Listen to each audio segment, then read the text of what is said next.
muda o nosso coração, que transforma a nossa vida por completo, que muda verdadeiramente a nossa história, irmão. Eu não estou aqui falando de uma teoria, eu estou falando de um Jesus que mudou a minha vida. Lá vai eu, cara, na boca de ferro lá, no microfonezão assim, parecia uma rádio, né? Da experiência de evangelização. E a gente usamos a voz, anunciamos o evangelho numa comunidade lá no bairro Colônia Antônio Aleixo e tal, e pá. Mas o que eu quero te dizer, irmão? Começou lá, mas até hoje eu estou pregando o evangelho, queridos, até hoje. Quem põe a mão no arado não pode olhar para trás. Diga para o seu irmão: você colocou a mão no arado, não tem mais jeito para ti não, irmão. Tu vai pregar o evangelho. Jeremias disse: eu não vou mais pregar, mas queimou dentro de mim a palavra e eu tinha que falar. Paulo disse: ai de mim se eu não pregar o evangelho, ai de mim se eu não anunciar a salvação que eu recebi em Cristo Jesus. Eu preguei no ano de 99, de 2009, não, é 2024, é tempo de eu continuar com a mão no arado e falando do amor de Jesus, falando. Noé já pensou? Pregou 100 anos, João Batista pregou no deserto. Diga para o seu irmão: é tempo, meu amado. Diga assim: é tempo de a gente segurar mais forte no arado. Olha o que diz na Bíblia Viva, aqui uma versão mais explicada. Ele diz: todo aquele que se deixar desviar do trabalho que eu planejo para ele. A Bíblia Viva é uma linguagem de hoje assim, né, mais contextualizada. Todo aquele que se deixar desviar do trabalho que eu planejo para ele, não está apto para o reino de Deus. Cara, eu estou fazendo muita coisa, irmãos, mas eu vou continuar, amém? Tem gente: nasceu um filho, eu lembro quando, não, casou, já vai, meu irmão, casei, eu virei, foi mais pastor do que eu era, irmão, mais pregador, não digo nem pastor, mas eu comecei, meu irmão, atravessava essa cidade, está aqui a minha esposa, a minha filha, ia no culto, bebezinha, com febre muitas vezes, um Escort velho que eu comprei da Rai, para-brisa trincado, eu atravessava a cidade, irmão, botava mais de, cometendo crime de trânsito, né? Aí pegava uns irmãos lá na Nova Cidade, naquela época estava começando a invasão da Carbrás, metia gente dentro do carro, na Nova Cidade, que era longe para Dedéu, até hoje é, né? Pegava, passava lá, expulsei demônio na Nova Cidade, depois pegava e ia lá para invasão da Carbrás. O camarada, uma vez, o papai comigo lá, o cara já com a faca, já: eu vou matar o cara. Tu é da onde? Ele: eu vou matar. Aí ele levantou assim a blusa, aí estava aquelas facas de açougueiro, tem aquelas faconas. Aí ele disse: eu vou matar. Ele já chapado, sei lá, com olho vermelho: eu vou matar.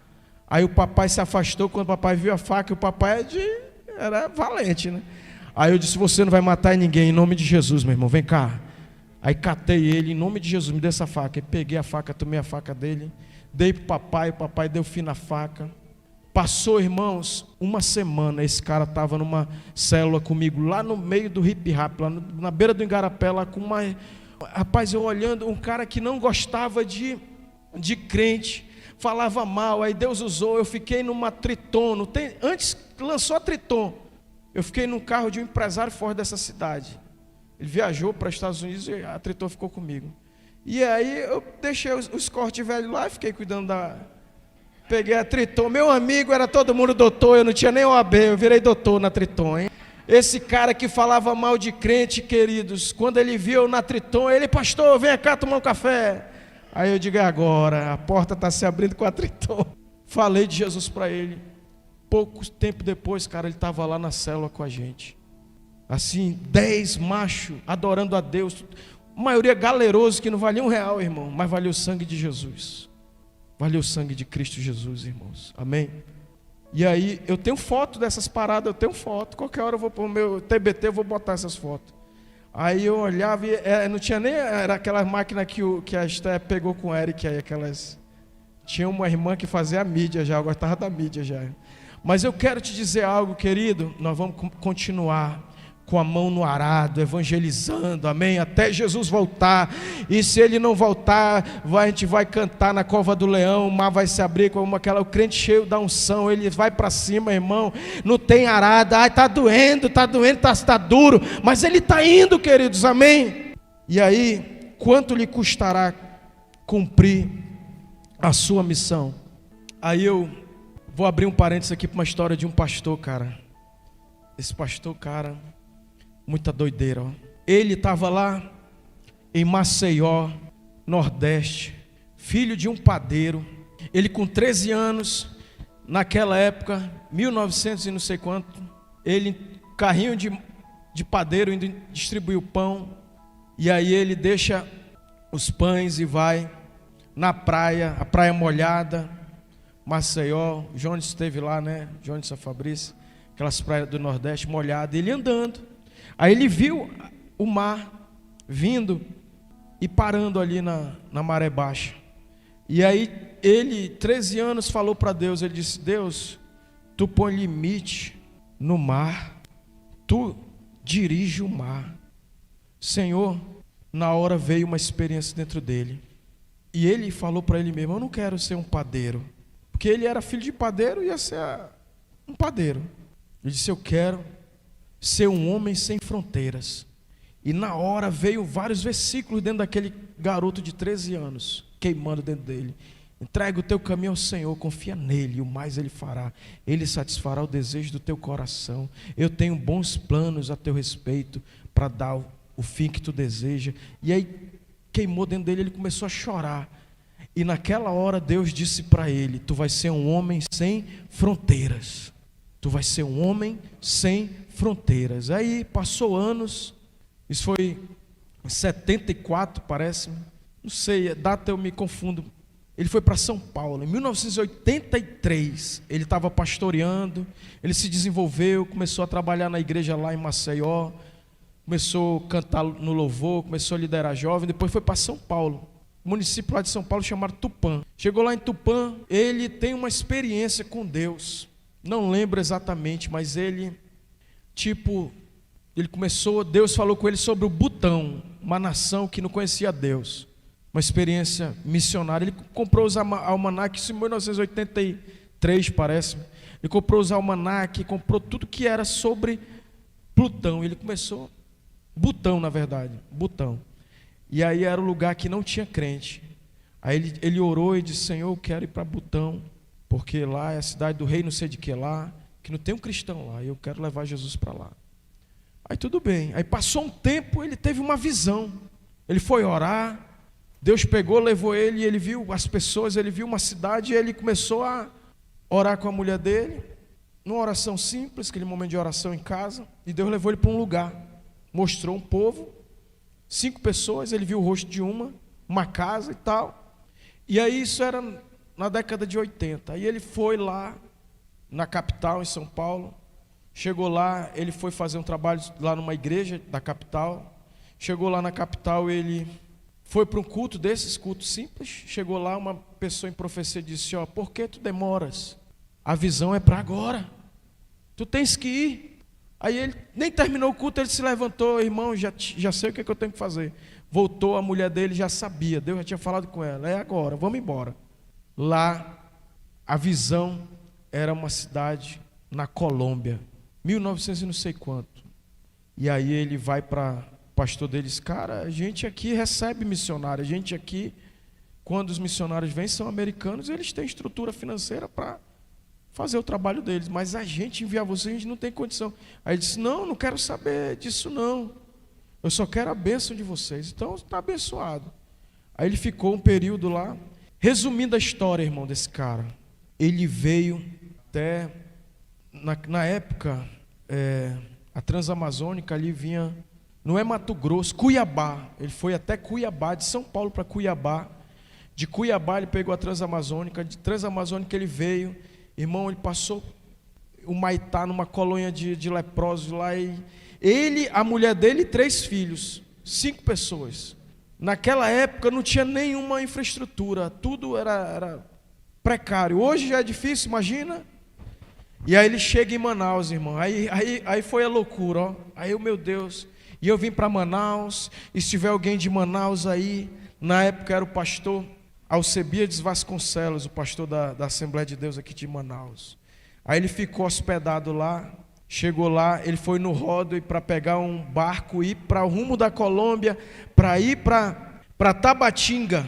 Só que só ia homem, ninguém aceitava mulher nessas viagens. E ele tinha a esposa dele, uma filha mulher e dois meninos, 3 crianças e a mulher dele. E aí ele disse que ele ficou muito triste.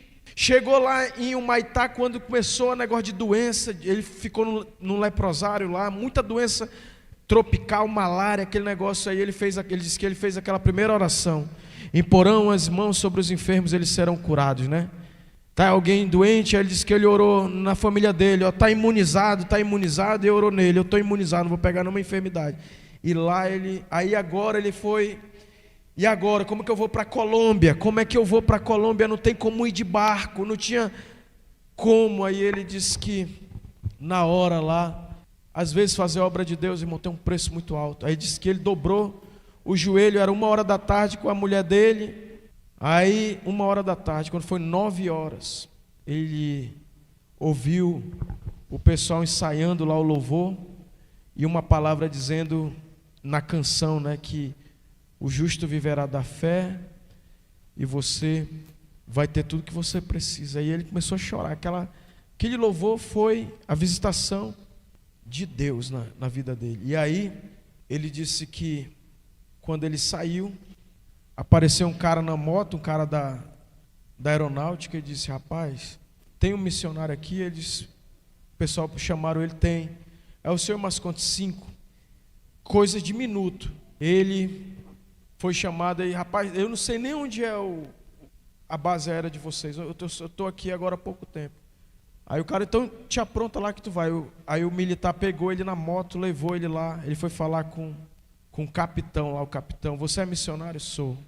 Pois amanhã está indo, o avião chegou de Brasília e está indo para Tabatinga.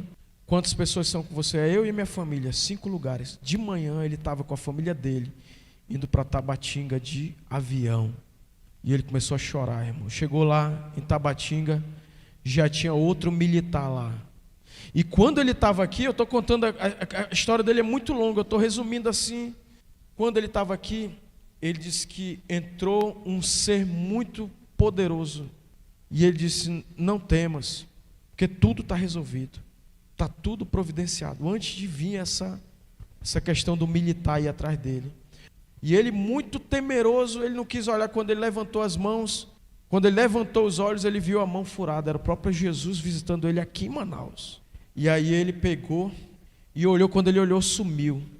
E aí ele chega lá em Tabatinga, estava um homem militar, capitão, disse: olha, a minha casa está preparada já para você 3 dias, para você ficar, e aí uma pessoa vai levar você até Bogotá, no avião tal. E ficou 3 dias hospedado na casa do capitão.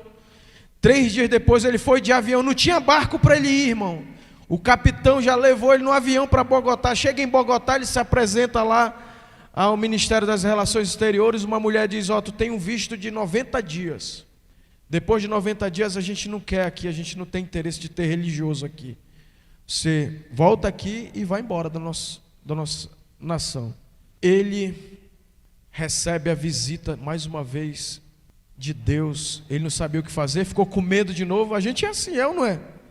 Aí disse que ele: agora eu vou ter que voltar, vou envergonhar o nome de Deus. Eu vim para cá e agora eu vou ter que voltar para o Brasil daqui a 90 dias, porque eu não vou ter o visto de permanência aqui. E aí ele teve outra experiência com Deus. E Deus deu o nome da cidade para ele: Cúcuta. E aí ele pegou e foi lá no Ministério das Relações Internacionais. E a mulher disse: Cúcuta é uma cidade lá na fronteira de Venezuela. Lá você pode ficar o tempo que você quiser. E se quiserem te tirar fronteira, você vai na Venezuela e volta e está tudo certo. E você pode ficar lá. Aí ele pegou, foi para Cúcuta. Quando ele chega em Cúcuta, ele atrás de uma casa. Chega lá, ele atrás de uma casa para ele hospedar. Ele estava numa pensãozinha. Aí ele queria uma casa para ele alugar, para ele ter condição de se estabelecer na cidade. Que ele vai andando, quando ele olha uma casa, quando ele olha a casa que Deus mostrou para ele lá em São Paulo, a casa idêntica que Deus mostrou para ele lá em São Paulo. Aí ele foi atrás da casa. A casa estava 1 ano com a placa lá de arrenda-se, que em espanhol, né, aluga-se. Aí ele olha vai na vizinha: ó, essa casa está 1 ano aí sem alugar e ninguém consegue alugar essa casa. Aí ele procura lá a imobiliária que cuida da casa. Ele chega nessa imobiliária. Aí para fazer o contrato de aluguel, cheio de exigências, né? Fiador, que mora aqui, cheio de exigências que ele só foi dizendo: eu não tenho fiador, eu não tenho residência aqui, eu não tenho trabalho. Ele não tinha trabalho, atividade econômica. E aí a pessoa que estava da imobiliária atendendo ele levou lá para o gerente da imobiliária. Chegou lá e o gerente chamou ele. E aí o gerente, ele: não, eu sou missionário, eu não tenho nada. E aí esse gerente lá da imobiliária assinou como fiador dele. Disse: você vai morar nessa casa. E aí, meus amados, esse é o pastor brasileiro lá do interior do Nordeste, que está há 50 anos lá no interior da Colômbia, lá em Cúcuta, com uma igreja que é uma plataforma missionária, uma igreja de 100 mil membros. Ele batizou 100 mil membros. Ele tem igrejas centro-cristãos em todos os 5 continentes. Em 95 ele foi lá para o Butão, ganhou o guia turístico, estabeleceu uma igreja lá em Butão, que eu não sei nem que país é esse, não sei se vocês conhecem, mas eu até ontem desconhecia.